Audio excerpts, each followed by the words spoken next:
ẹ̀yin ìyá àti bàbá wa gòbé ti dé. Tí n bá sọ fún yín pé iná ń jó lórí omi, ẹni kìlọ̀ kó ewu ẹ̀wà. Tẹ́ bá wo fọ́tò ẹni tó wà ní ẹ̀gbẹ́ mi, orúkọ wọn ni Professor Moyo Ọ̀kẹ́dẹ́jì. Wọ́n jẹ́ dókítọ̀ ọmọ Yorùbá, lára àwọn oríire tọmọ Yorùbá, lára àwọn olóríire ọmọ Yorùbá tó wà ní diaspora. Ẹ̀yin tí ẹ wà ní diaspora, ẹ̀yin lẹni mẹ́sẹ̀jì jù. À ń pè ọ̀rọ̀ yìí léré, ó máa ń dòótọ́. À ń pè ọ̀rọ̀ yìí ní eré, ó ń di òtítọ́. Ṣebí gbogbo wa la rántí bí wọ́n ṣe pa Dr. Bóròdé, ẹni ẹlẹ́ni tí wọ́n wò wípé káwọn wá ṣàánú wa lẹ̀ Yorùbá, pàápàá jùlọ nílùú bàbá àwọn. Tí Dr. Bóròdé bá mọ̀ pé táwọn bá wálé àwọn ò ní padà mọ́, tàbáwọn ò ní sí láyé mọ́, wọn ò ní gbégbèsẹ̀ tí wọ́n gbé yẹn.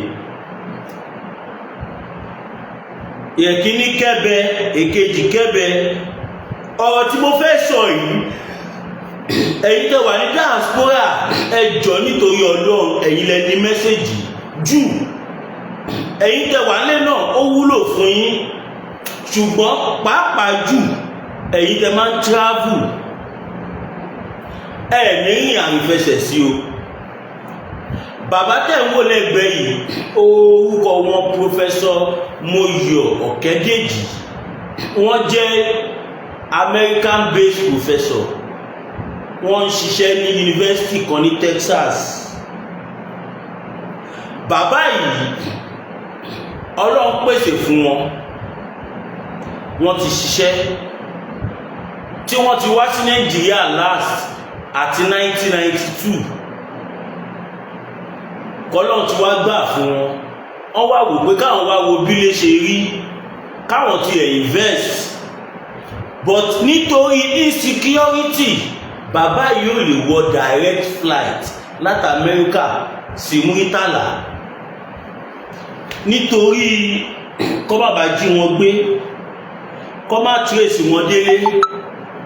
Nítorí ọ̀pọ̀lọpọ̀ nǹkan that is best known to him.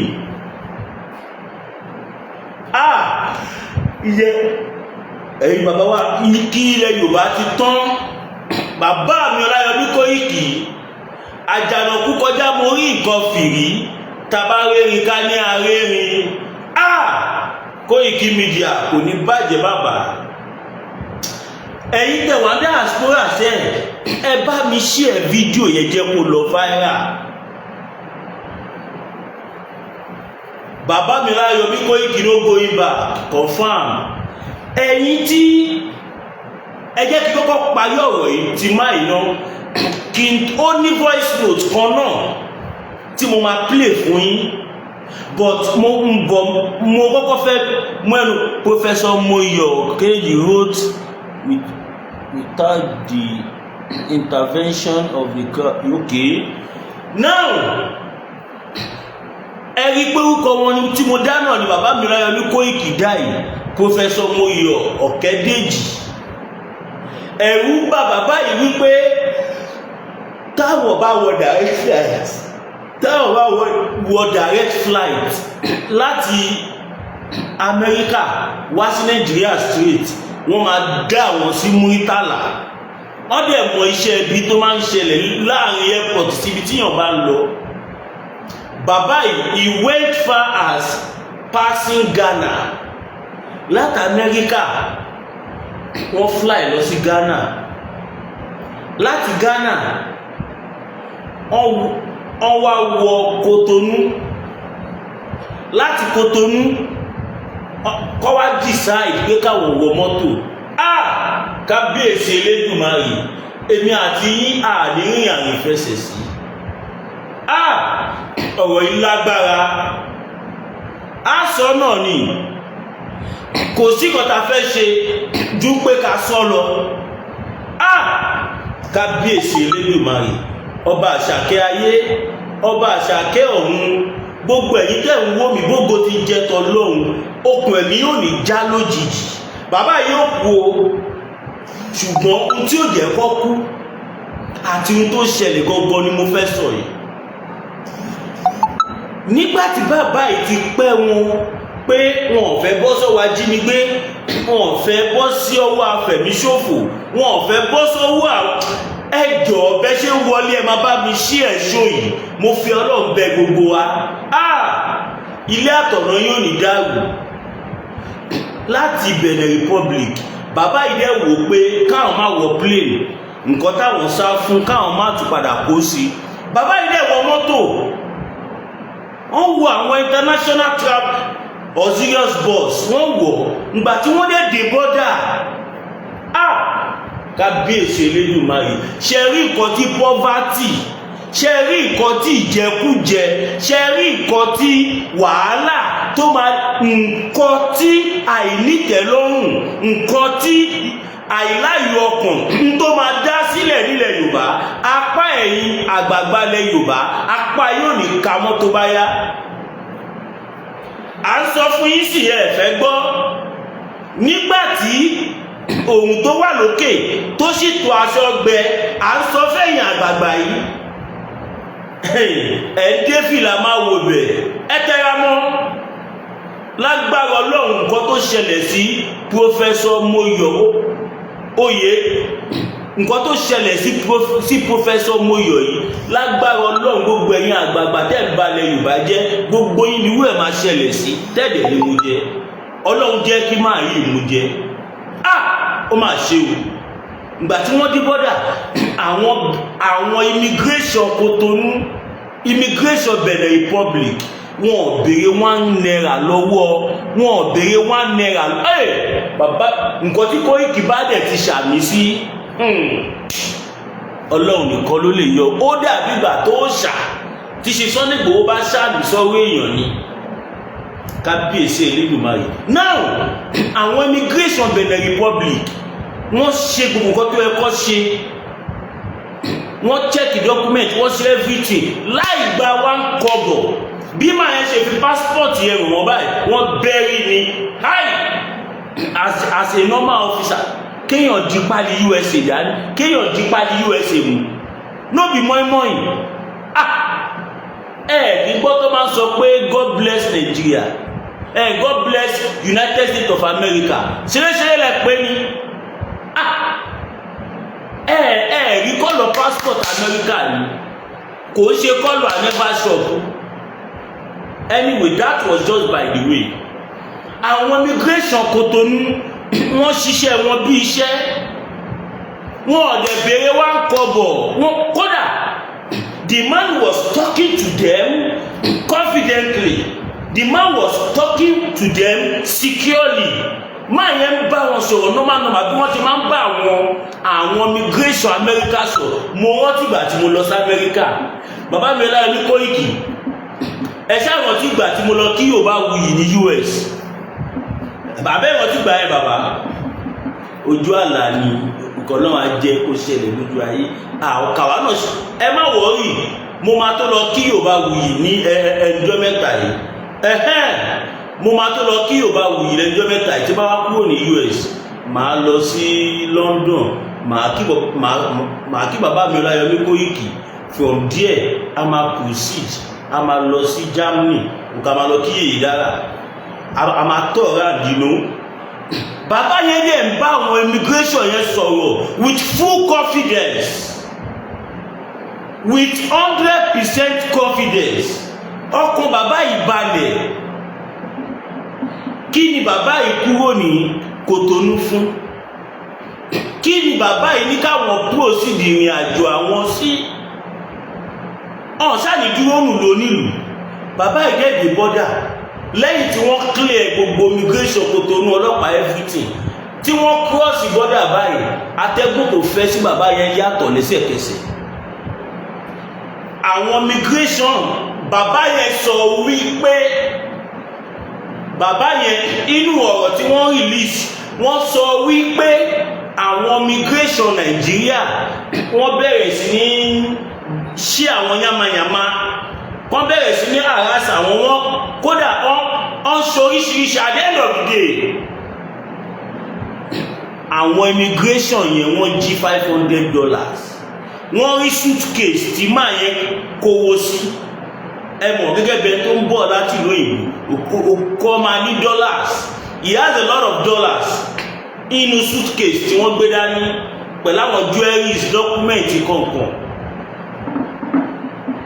so òsì ṣe pé mi ìparọ́ òun ni bàbá mi Láyọ̀mí Kóìkì kọ̀ǹfàmù yẹn $500 wọ́n jí nínú owó máa yẹn wọ́n kọ́kọ́ sọ pé àwọn máa gba suitcase yẹn àwọn máa lọ investigate ẹ̀ kí ló ṣé wọ́n kọ lẹ́tà láti Amẹ́ríkà pé kọ́kọ́ sọnù tó wà lọ́wọ́ wọn ni wọ́n náà fẹ́ lọ investigate suitcase tó tí dollars wà nù ẹ̀ tí pounds wà nù ẹ̀ tí euro wà nù ẹ̀ one of immigration officer took a look at me and said calm down oga to cut a long story short wọ́n jí $500.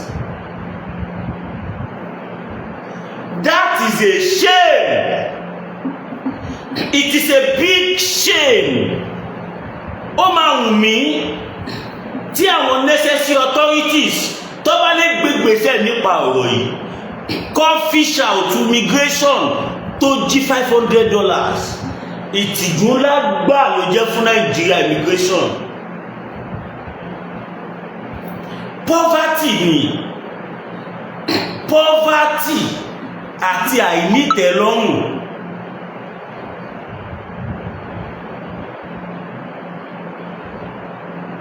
Ara àwọn ìdí tí bàbá mi Ọláyọmí Kóìkì tí wọ́n ṣe ń fi ojoojúmọ́ pariwo tí bàbá mi Dr. Chief Sunday Adéníyì Adéyẹmọ Ìgbòho Òòṣà ara ìdí tí bàbá yìí ṣe ń fojoojúmọ́ pariwo lélẹ̀ wípé ẹ jẹ́ ká ní kọ́ńtìrì tiwa gbogbo ẹ̀yin èèyàn wa tẹwà ní diaspora tẹwà káàkiri all over the world ẹ lè wá sílé pẹ̀lú fọkànbalẹ̀ ẹ ti gbọ́ nǹkankan o kábíyèsí ẹ̀ Elédùmarè ọba tí ó fẹ́ rọ́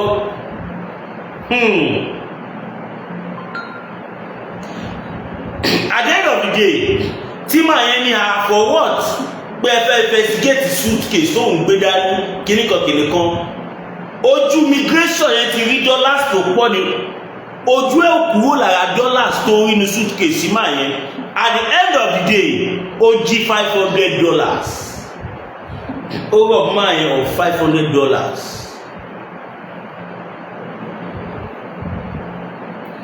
Ṣé tí ẹ̀yin immigration ẹ̀yin sójà ẹnijọ́ mẹ́ta iná làwọn ọmọọṣẹ́ ológun tó ń complain tí wọ́n gbé fọ́tò oúnjẹ tí wọ́n fún wọn jẹ jáde tó dàbí ìgbà tọmọ kókó bá yàgbẹ́ sorry for using that language it is too bad. Ẹ̀yin securities yìí ẹ̀yin ló máa ń sọ pé kẹ́ máa lé àwọn ajìjàǹgbara ẹ̀yin ló máa ń sọ pé kẹ́ máa lé àwọn tí wọ́n ń sọ òdodo ẹ̀yin gọ́dẹ̀ nìyà ń jẹ jù. Nǹkan tó ṣẹlẹ̀ kò lè ṣẹlẹ̀ ní United States of American border tàbí United States of American embassy kò lè ṣẹlẹ̀ ní Amẹ́ríkà. A serving immigration kó jí $500. That is too bad. $500 is about 600,000. Ẹni tó ti kúrò ní Nàìjíríà láti 1992 tí wọ́n dẹ̀ rò pé káwọn wá invest. Wọ́n kọ́kọ́ ọ̀wọ̀n léèmọ̀ níbẹ̀ yẹn. Lẹ́yìn tọ̀yọ $500 tí wọ́n ṣàrọ̀ bí ṣìmá ẹ̀tọ́ ṣe oríṣiríṣi tí màá yẹn kúrò bẹ́ẹ̀ ibi tí mo lọ rèé o Ọlọ́run ẹlẹ́dàá kò rí mi ẹlẹ́dàá mi tó Ọlọ́run ìwọ tó kó Professor Moyoyo má ṣàláì má kó èmi náà yọ nínú gbogbo ewu má jẹ́ bọ́ sínú ewu kò rí mi ẹlẹ́dàá mi má fi mí sílẹ̀ máa dúró tì mí ní gbogbo ìgbà àṣẹ bí máa ìṣekú òǹbẹ àṣẹ máa yóò tí rí ìkọ̀kan máa yóò tí rí anything. Àṣẹ fìrìfìrìṣì ni wọ́n rí yẹn. Ìgbà tí mọ́tò tó ìgbà tí taxi tó gbé wọn dé kíní tó gbé wọn dé Festac, ó já wọn lẹ̀ wọ́n fẹ́ wọ taxi míì. Ẹsẹ̀kẹsẹ̀ làwọn ọlọ́pàá sáré bo, and I believe it's not original èmi gbà pé mi sure pé original police làwọn ọlọ́pàá tí wọ́n kọlù máa yẹn.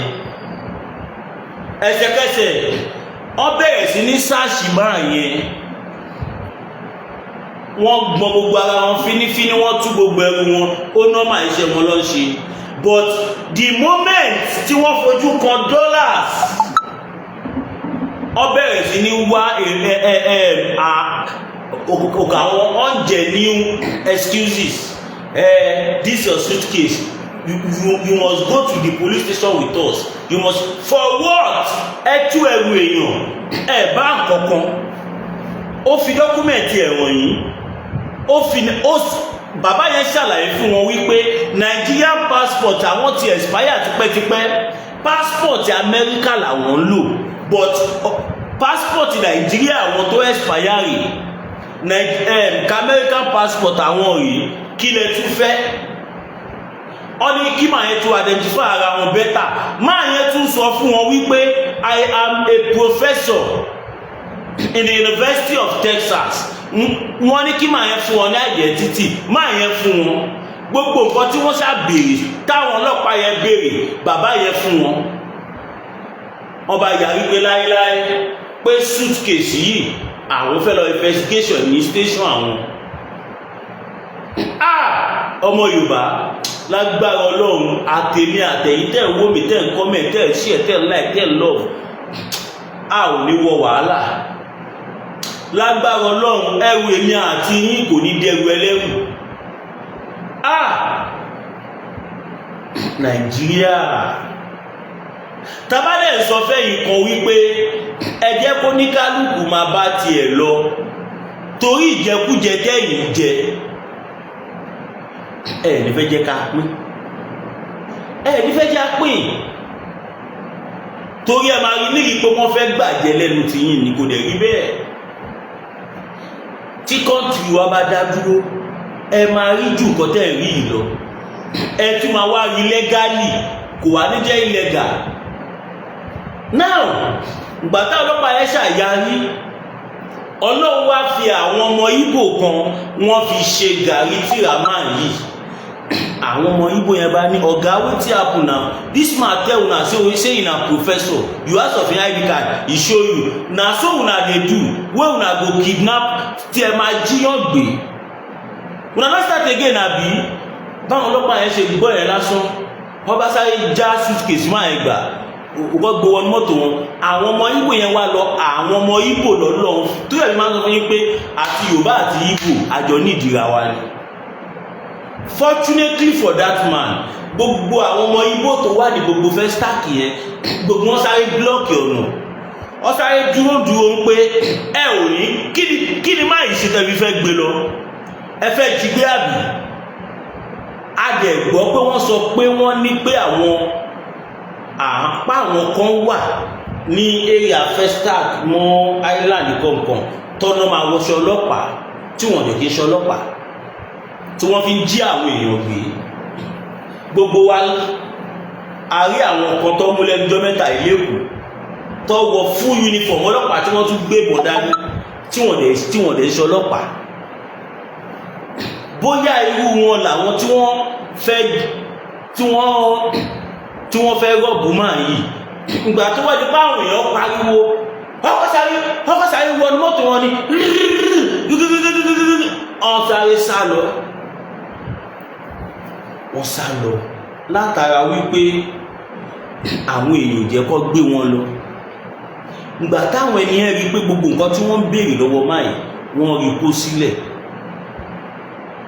Ṣẹ́yìn pàwọ́ ọmọ Yorùbá, a ní láti dúró tira wa, a ò dẹ̀ gbọ́dọ̀ jẹ́ káwọn kọ̀ọ̀kan dájàlẹ̀ láàrin àwa àti ẹni ẹ̀yà tí ó bá ṣẹ̀wà, ẹni tí ó bá ṣẹ̀wà kẹ má jẹ́ ká rí lọ́ọ̀tá wa. Ìdí tí a ṣe ń rí àwọn Fúlàní gẹ́gẹ́ bí ọ̀tá wa ni wípé wọ́n jẹ́ ká mọ̀ pé ọ̀tá wa làwọn. Wọ́n á jí wa gbé, wọ́n á pa àwọn èèyàn wa, wọ́n á fi tipátipá bá àwọn èèyàn wa sùn. ṣéyàn níjọ́ ọ̀tá èèyàn á máa ṣe gbogbo yẹn? Ẹni tó bá ti ń ṣe gbogbo nǹkan bẹ́ẹ̀ fẹ́yàn, tó ń pààyàn lẹ́kún, tó ń pa ẹbí èèyàn, tó ń pa ọmọ èèyàn, tó ń pa ẹ̀gbọ́n èèyàn, tó ń pa àbúrò èèyàn, tó ń pààyàn, tó ń jẹ ẹbí èèyàn gbé, tó ń gba ransom, ẹni yẹn ò kì í ṣọ̀rẹ́ èèyàn, ọ̀tá èèyàn ni. Ọ̀tá èèyàn pátápátá ni irú èèyàn bẹ́ẹ̀. Ọ̀tá èèyàn ni.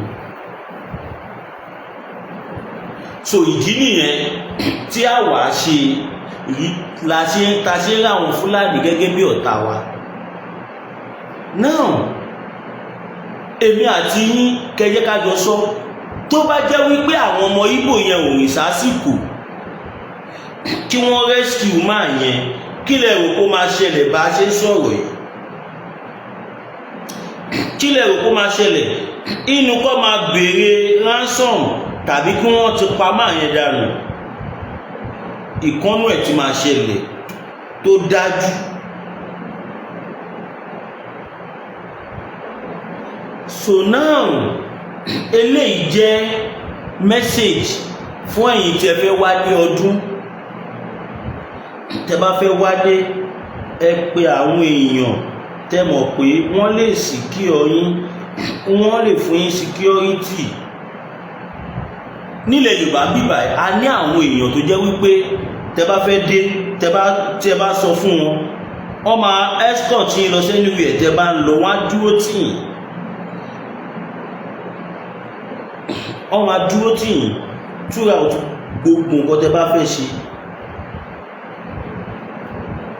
Tí ẹkùn akíkanjú tí wọ́n yẹ tán, Awon bitter tea ẹkùn akíkanjú tí wọ́n yẹ jà pẹ̀lú àwọn ẹ̀sán bíi kíndìnrín, ìtọ́ni stone nínú kidney stone yóò bẹ́ẹ̀ tirẹ̀ tẹ́sí ìyàwó ìgbẹ́dànù òògùn kan náà sì tún ní o. Ló ń ṣiṣẹ́ fún liver, àìsàn jẹ̀dọ̀jẹ̀dọ̀, a tún máa ṣiṣẹ́ fún láti ìgbẹ́ ìṣòro àìlèmí sókè sódò dáadáa.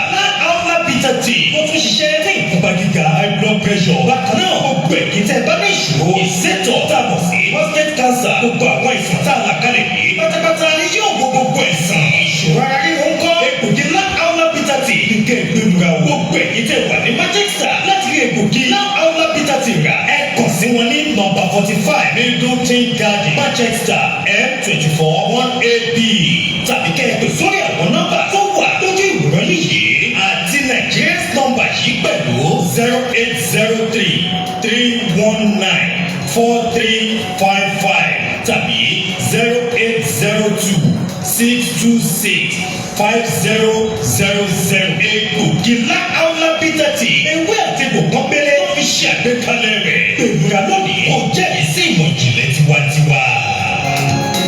Ìwọ tó bá ní stroke, ìwọ tó bá ní ulcer, ìwọ tí nǹkan ọmọkùnrin ò bá ṣiṣẹ́ dáadáa, ìwọ tó jẹ́ pé tó bá gun orí màdàmú kí a tó ìṣẹ́jú márùn-ún ti máa da tọwọ́ ẹ lẹ̀, ìwọ tó bá jẹ́ wípé tó bá gun orí màdàmú o ní lè ṣe dáadáa, o fẹ́ pẹ́ lórí ẹ̀, o fẹ́ àdúdùn, o fẹ́ anything tó mọ̀ wípé o need, tó dẹ̀ nígbàgbọ́ nínú ewé àtegbò, pé Awon bitter tea, pè wọ́n sórí 080 26 26 5000 080 26 26 5000 lẹ́ẹ̀kan sí 080 26 26 5000. Awon bitter tea pé wọ́n kó jẹ́rìí sí agbára ìmọ̀ ìjìnlẹ̀ Yorùbá.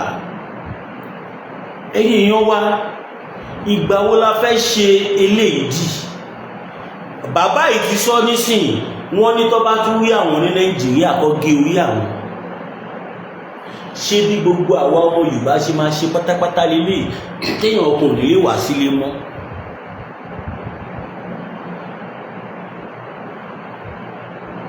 Ṣé bí gbogbo àwa Yorùbá ṣé bá ṣe máa wò lélẹ̀ tí nǹkan fi máa bàjẹ́ kọjá be careful? This is one of the reasons tẹ̀sí ní láti máa fún àwa tá à ń ṣe tí à ń sọ̀rọ̀ yìí ẹ ní láti máa fún wa ní 100% support. Tá bá sọ pé support kò ṣowó nìkan ló fi support yìí. Ẹ lè bá wa share program, kẹ́ lè bá wa comment, ẹ lè bá wa like, kẹ́ lè bá wa recommend, ẹ subscribe sí YouTube channel wa Masbi TV, kẹ́ lè tán notification yín. Tẹ́ bá ṣe lè náà ẹ ti support wa, ẹ bá wa pín ọ̀rọ̀ tá bá ń sọ, kẹ́ máa pín káàkiri kó ba lè lọ viral. Ẹ ti support wa. Bẹ́ẹ̀ ni kò dìgbà tẹ́ bá fún wa ní millions of money.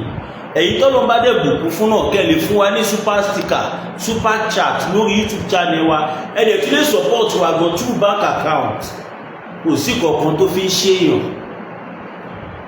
Àwa ń play role tiwa nìyí báyìí, ẹ̀yin náà ẹ play role yín. Ariwo tá à ń pa on a daily basis ó níṣẹ́ tó ń ṣe. Àwọn bàbá wa ló dẹ̀ dákẹ́ ojoojúmọ́ àtàárọ̀ dalẹ́ mọ́rìn tó mọ́rìn wọn ń fojú kan ohun lórí pé kílẹ̀ Yorùbá lè bọ̀ sí náà ni.